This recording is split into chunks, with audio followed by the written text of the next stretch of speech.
basic for a couple of reasons, but the biggest one is we're a lot different company than we were then when American Inks first got together. And you know, as I say in my subtitle, you only think you know us, and that's what I want to talk about today. So I am Dan Brunmer, technical fellow here at ExOne, and what we're going to talk about a little bit is I'm going to give a little bit of the brief history of the company. I know that a lot of the people in this audience already know it, but I'm going to do a quick review of it anyway. I'm also going to talk briefly about some of our COVID-19 response and some of the things we're doing. If you're following our headlines, you've probably seen some of the projects we're working on, but I want to talk a little bit about those today and kind of how it relates to this new company we have. I'm going to do a quick thing on binder jetting basics. And I know that, again, this is a highly educated audience, and you all know what binder jetting is, I know that. But I'm just going to give a couple of slides just to make sure that we're all starting from the same basic spot. And then the meat of this presentation is actually going to be part 4, the output states of matter. That's what I call it anyway. To me, that's what's most exciting as a technical person, is the new ways that we've been able to interpret the results that we get from our machines and equipment, and some of the new ways that we can exploit things that we thought might have been let's say bad things. Actually, you can turn lemons into lemonade sometimes. So we're going to talk a little bit about that. And then finally, as Jason said, there's going to be a Q&A session. And I don't know that this presentation is actually going to take the whole hour. I don't think it will. I think there'll be lots of time for Q&A at the end. So, you know, think up those questions as I'm going through. So really quickly, just a brief history of the ExOne Company. Now, I'm one of the employees here who was fortunate enough to have known and worked for Larry Rhodes. I know at the NCDMM, you're very familiar with Larry, and you know, that's why you named your Innovator Award after him. It was a really exciting time back in the early 2000s, coming in with the first commercialization efforts of binder jetting, and boy, did we make a lot of strides in those first 4 or 5 years. And then when we became ExOne, coming out of Extrude Hone, again, things were looking great, things were looking up, but sometimes, you know, tragedy can strike, and Larry unexpectedly died. And but luckily for us, we found another visionary out here in Pittsburgh, S. Kent Rockwell, who stepped in and bought the company and invested in us and believed in what we were trying to do here. And he really put us on the right path, so that, you know, within a few years, we were able to IPO, and now we're a publicly traded global company. And you know, that infusion of cash, that infusion of capital, that was critical over the last few years of development, polishing off some of these newer high production platforms, R&D platforms like the Internet Plus and our upcoming 160 Pros. Having that kind of leadership was really important then. And I could stand here all day and talk about how great the last 20 years were. As it is, next week I'll actually be entering my 20th year, I'm calling it. And I could talk about that all day, but I don't want to. Like I say, I want to reintroduce you to ExOne. And so instead, I want to talk about this great leadership team we have now. John Hartner, our CEO, started as COO and has made so many different changes in terms of our business process, our discipline, our willingness to go work with other people. You know, he's been pushing the collaborate, innovate, accelerate mantra for over a year now, and it's really made a big difference in how our company responds to customers and how we really engage more and how we've become a little bit more open than we used to be. And my former boss, Rick Lucas, now who's in charge of our R&D, he's in charge of materials development, he's in charge of parts production. I think that this is a great thing where now we're going to have a whole bunch of our divisions that had kind of been acting separately now acting together as one. And I think that's going to really make a big change. Andy Nagy over in our German division, he's my new boss. He's now in charge of, you know, systems, overall systems planning, systems engineering, tying all of the actual engineering resources together to make sure that our equipment's, you know, Mercedes-Benz class. And I just want to mention Sarah Webster real quickly, our global marketing director. She's been an absolute godsend. She's an incredible person to work with, and it's been, I couldn't have made this presentation today without her. So the team that I work for now, I get to feel really, I have a whole lot of pride in working for this group, and I really have not felt this good about ExOne in a long time. And, you know, one of the things that John, like I say, has really been pushing on is collaborate, collaborate, collaborate. And, you know, one of these great relationships we have with Dr. Amy Elliott down at Oak Ridge National Labs, in addition to, we've been working with them for years, but what John said was, no, we're going to start working with a lot more people. And you can see this is just a sampling of some of the customers that we're really doing some deep collaborative work with. And this whole idea of collaborating and getting out there has really been a game changer for us. It really has. It's a whole new philosophy, and it's really enabled a whole new approach to tackling problems. And this is one that's really near and dear to my heart. If you were watching today, we just announced a new ad campaign or a new promotional campaign called Make Metal Green. For those of you that know me, I'm a long-haired, hippie, tree-hugging dirt worshiper. And so something like Make Metal Green is something that speaks to me on a level that I really can't explain. I think it's very exciting. We've always talked in additive, all of us have talked in additive about how this is a material efficient method of producing parts, and you only need what you need when you need it. I mean, the great thing about additive is it's like you've somehow or other collapsed all of those ideas of lean and agile manufacturing and turned them into one machine. It's lean is in the box, agile is in the box. And, this Make Metal Green campaign is just something that I think is a great thing for ExOne. And it doesn't involve just powders and process. It's our new binders. It's our new methods. We're always trying to find ways to be more efficient, recycle more of the powder, recycle more binder, reuse. And it's really been inspiring to see this kind of change and to see it culminate in today's press release. Made this guy very, very happy. So I'm going to talk really briefly about our COVID-19 response and some of the things. And I'm really just going to focus on one thing that we've been working on, though we have several other things in the works. Again, if you've been following our press releases, you've probably seen this picture. You've probably seen these filters. And this is all related to our Make Metal Green. In some ways, this is the first strike at that. And it's not just in reducing metal waste and it's about reducing hospital waste. It's about reducing toxic waste. It's about making it so that instead of us having a dispose first culture, maybe we can have a culture that does look at reuse first, recycle first, and dispose second. And I think that programs like this, programs like some of our other programs that we're doing, are really exemplify that. And this is just a great piece of work. And I'm just going to say, too, sometimes work like this really does strike close to home, and I know it does for our CEO John. If you've seen some of our press releases, that his daughter is a emergency room nurse in New York, and so she's exposed to this every day.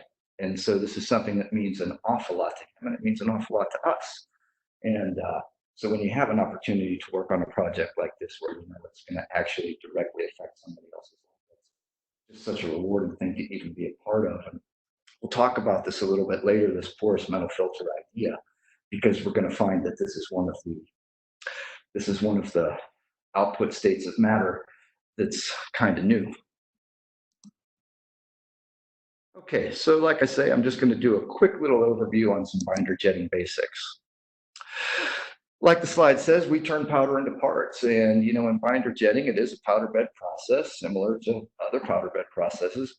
The biggest difference being that we actually print a binder, otherwise known as a glue, onto the powder, and depending upon which output state form you're looking for, and which material you're using, you're going to have a whole lot of different outcomes. But anyway, this is the basics: powder, parts.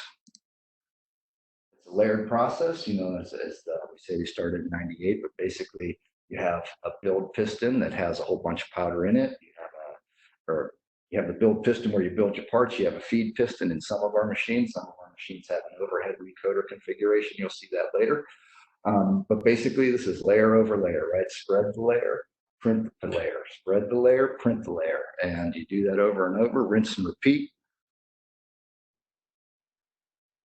And some of the things that really make binder jetting exciting and difficult is that we're trying to do this at a ridiculously high rate of speed, typically 1 to 1.5 meters per second speed on the print head. We're firing droplets anywhere from 10 to 25 kilohertz, and we're trying to hit a spot 31 micron in diameter.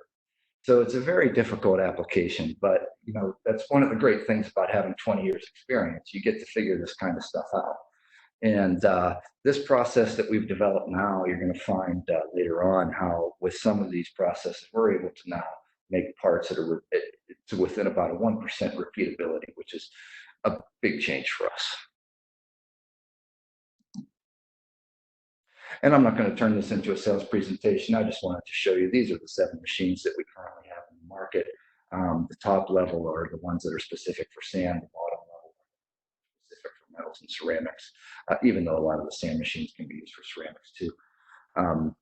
And you know, if you want to find out more about these particular platforms, I'd be more than happy to take some questions after. Okay, so we're finally there. We're finally at the output states of matter, and now we can really get into the heart of what we're going to talk about today. And you know, just a quick overview. You know, we always talk about the benefits of using our technology, and I know all of us in additive have a lot of these same arguments about how it's fast, it's custom, it's anything you want, right where you want it. You can do all kinds of different materials. One of the things in binder jetting that makes us special is that we don't have to be weldable. It's a gluing process. So there's a whole lot more flexibility there. But this is really what I want to talk about, is this diversity of states. And you know, like we used to think of our process as basically having 2 outputs. And again, this is the company we were when you met us.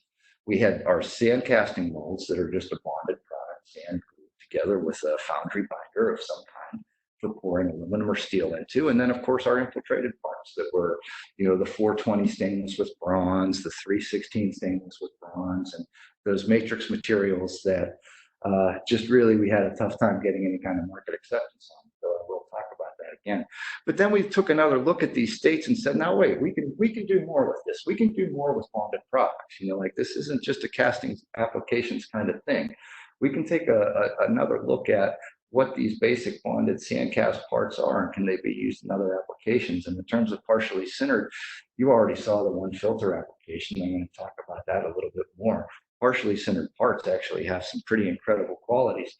Infiltrated parts, and I'm not talking about what I just said with the 420 and bronze. I mean, we have new infiltration techniques and new types of tooling that I think you're going to really find interesting in terms of how they get applied to some real world manufacturing challenges. And then finally, you know, the new crown jewel in ExOne's technology portfolio is the highly sintered, fully dense parts. This is something we've been working on for 20 years, and we're finally there. And we're going to talk about some of the enabling technologies that got us to this point. But this is really the most exciting thing going on, and it's what we're promoting the most. And so, yeah, we'll get into some of those details as we go through this.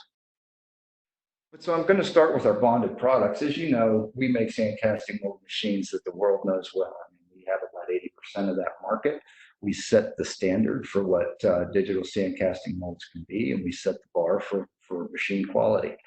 And you know, you can go to our website, and we have a bunch of different case studies that talk about how this technology saves money, saves time, adds complexity, makes things better, makes things simpler, makes them more accurate. So please go to exone.com. If you scroll all the way down to the bottom, you'll see case studies. And we have a bunch of different case studies about how effective just our basic sand casting process is in terms of creating customer value. But we can do a lot more with that with this new bonded tooling. So what we've created is a new kind of bonding agent that instead of it being a foundry-based resin designed for sand casting molds or whatever, we reevaluated the binder suites we had, and we developed a binder specifically for an application called washout tooling. If you're not familiar with washout tooling, it's a type of tooling used in the composites layup industry where you have an enclosed volume that you need to be able to remove a tool from after you've done your wrap and autoclave. With our new washout tooling, you're going to find that you can have a toolless, like a patternless tool that gets you to your final part, and then it all just washes out with water. And again, this is what I love about it. It's completely recyclable. So basically, you know, it's the advantages are many, just like all of the other advantages. Right? Like this is just a printed part. There's no tool. Our sand machines are super fast, so most tools are done in less than a day. They're easy to wash out. There's no solvents, there's no detergents, there's no nothing. What we've done is developed a very special formula of water-based binder that can withstand thermal heat cycles, but still retain its water solubility. And it's precise, like we're able to hit dimensions on these tools that rival hard tools. And again, it's sustainable. You can make these tools either, there's a washout version like this, and we're going to talk later about how you can also make permanent tooling using a very similar technique. And we have a lot of customers that are using this washout tooling technology now. We were able to help out quite a bit on the new Chinook, and the NASCAR guys just love this because it's difficult for them to go through iterations, and they're looking for a gram, they're looking for a half a gram. So by putting this kind of a product out there for them to be able to rapidly go through complex iterations, it's truly a game changer for these kinds of industries. So okay, partially centered products. Again, whenever we would first think of partially centered products, we would think of it as a failed centering line. But when we step back and look at what partially centered means, it means that there's porosity there, and that you can program porosity. So what we've been developing are methods of combining powder size distributions, binders, centering profiles, modeling software, and coming up with ways to create incredibly new classes of filters with much higher surface area, much better ability to filter, and an almost arbitrary shape, almost arbitrary geometric shapes. Okay, so moving on, infiltrated products. Now again, this is what you knew us from back then.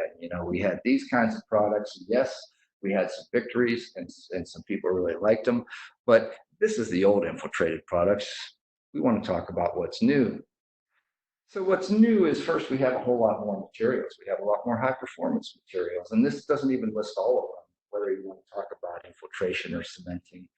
But we have a whole variety of materials now that frankly can't be processed other ways conveniently, like boron carbide infiltrated with aluminum.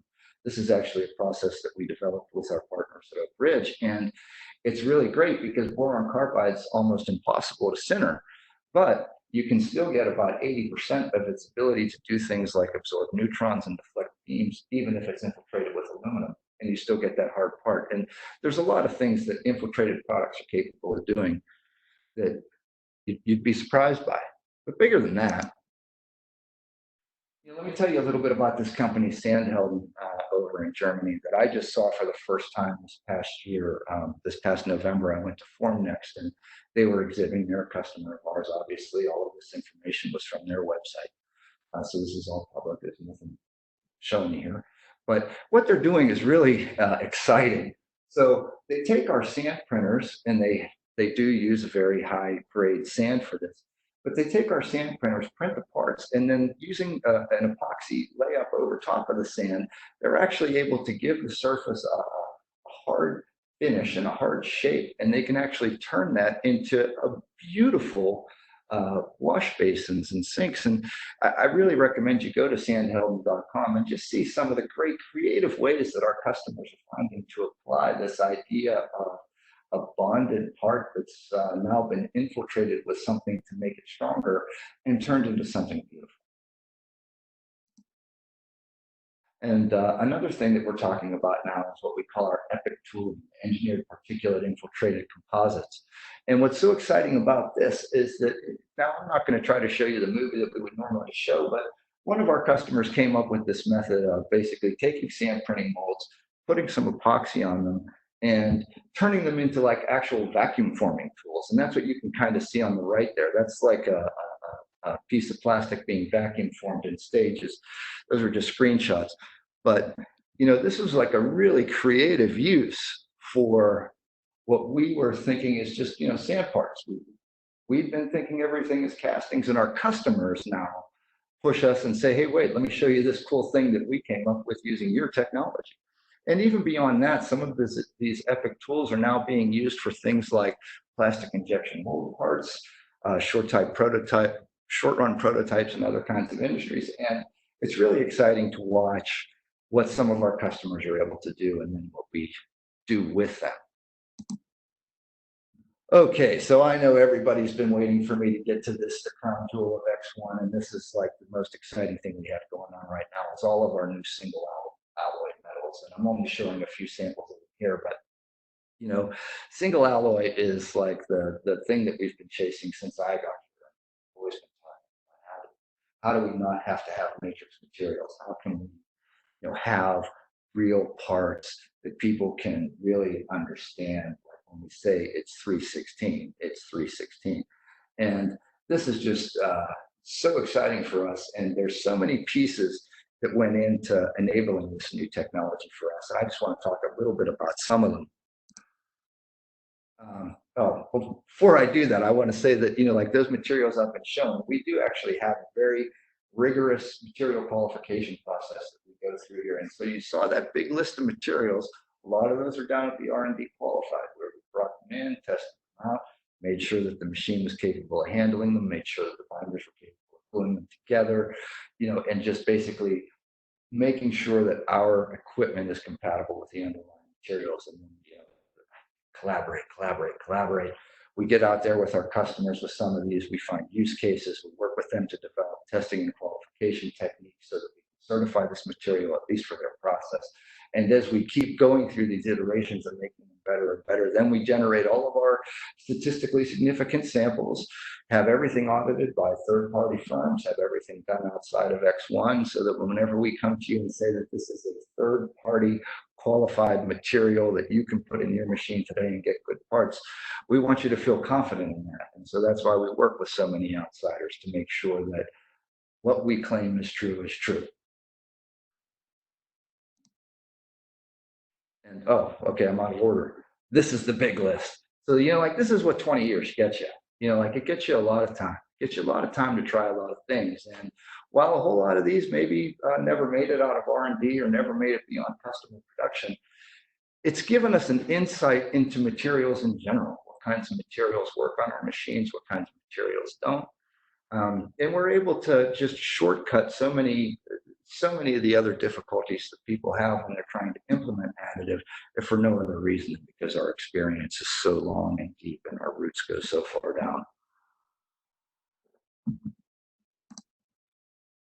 One of the biggest enabling technologies, though, for this fully dense parts has been being able to handle incredibly fine powders. And so a few years ago, we just basically set out an IR&D project, spent millions of dollars, hundreds or tens of man years, and we came up with the AAACT, which is our advanced compaction technology. And it's a really great system that, consists of three essential parts. There's a dispenser that dispenses a more or less even layer of powder across the surface.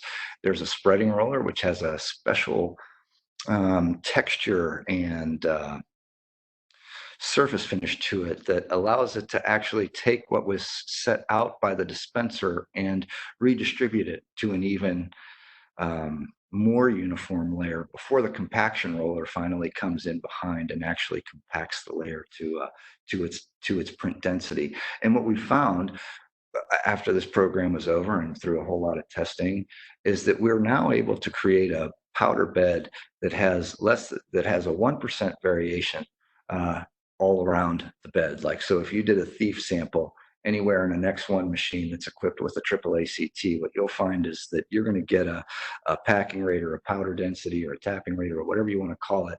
You're going to find that that's within 1% of everywhere else on the bed. And I think that that's something that is a little bit unique to ExOne. But this is really only half the key. The other half of the key is all these great new binders that we've been coming up with. I mean, this is not all of the binders that we keep in our inventory, but these are our main ones. And, the Clean Fuse binder that we just released a few months ago and that we finally finished our optimization plan has really proven to be one of the most versatile reactive binders we've ever had. It's remarkably clean burning. It's remarkably, there's no difficulties in disposing of waste. There's it does not change the underlying chemistry of the metals at all, and it's really been just a great binder. But some of our older binders are great too, and with this combination of binders, and I'm not even listing the furans and the inorganics here, it just opens us up to being able to process so many different things that other people can't. And, you know, having this 20 years experience of developing these things is really, again, it's another thing that sets us apart. We're an old company, but these are new days for ExOne. Okay, and so I'm just going to end here, and I guess I've only taken about a half hour. So again, I appreciate your time.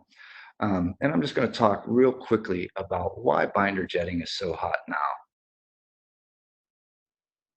So, you know, if you study the AM power forecasts, you'll see that, you know, what they're predicting is that binder jetting is basically going to undergo growth from a 10% to about a 30-some% over the next 5 years. And, you know, there's a lot of reasons for that. I'm going to get into those next. But there's growth, obviously, there's growth for everybody. We're all going to grow. But binder jetting, you can see, really seems to have the biggest opening here in terms of growing its market share. And a natural question to ask is why? Well, here's one reason, and I could pull out other studies, and this has been kind of researched by many, but, you know, binder jetting is incredibly scalable. We can, if you look at the size of our equipment, we go all the way from a 160 by 60 by 60, all the way up to over 2 meters by a meter. Binder jetting is scalable, it's fast, it can use a huge amount of different raw material input feedstocks, you know, including waste from other processes. And your incremental cost for making more and more parts, you know, some people would argue that that green line is actually a little bit sloped too high, that our actual per cost increment isn't quite that much. But this is one of the big things that that's driving the conversation with binder jet. And in terms of our metal position and our position in binder jetting in general, I'll say that we feel pretty good. I mean, we've got a lot of new technology, we've got a lot of new materials, we've got higher quality and experience than everybody else who's currently in the market. And I think that that's going to bode well for us in the future. If you look at the market for laser machines right now, there's 57, 58 companies that make laser machines. And I just spent the last half hour telling you why binder jet's better. So I expect there's going to be more players, but ExOne has a great head start, and we're in a really great position. And if you're ready to get into binder jet metals, you know, ExOne is the company for you, and there's just really no reason to wait. So there it is. Okay, about a half an hour. I appreciate your time. And now I am going to switch over to Q&A. I hope that there's at least one or two out there. And so, yeah, thank you very much, Jason. I assume you're going to come back, or? Yeah, thank you, Dan. We'll head into the Q&A session. So if you have a question for Dan and you haven't done so already, please type it into the chat box. Well, Dan, you must have done such a great job during the webinar. I see that we're having any questions coming in, so that's a good thing. I guess so. That'll wrap up today's TRX webinar series. I would like to once again thank Dan. If you have further questions for Dan, please reach out to him directly. There will be a post-webinar survey going out to all those who participated. We do really appreciate the time that you take to provide America Makes feedback, so we may continue to improve and strengthen the additive community. And a reminder that if you think you or your organization will be interested in sharing on the TRX webinar series, please fill out the form that follows the presentation, or you can reach out to me, Jason Thomas, at jason.thomas@ncdmm.org. Thank you very much, and have a great day. Take care.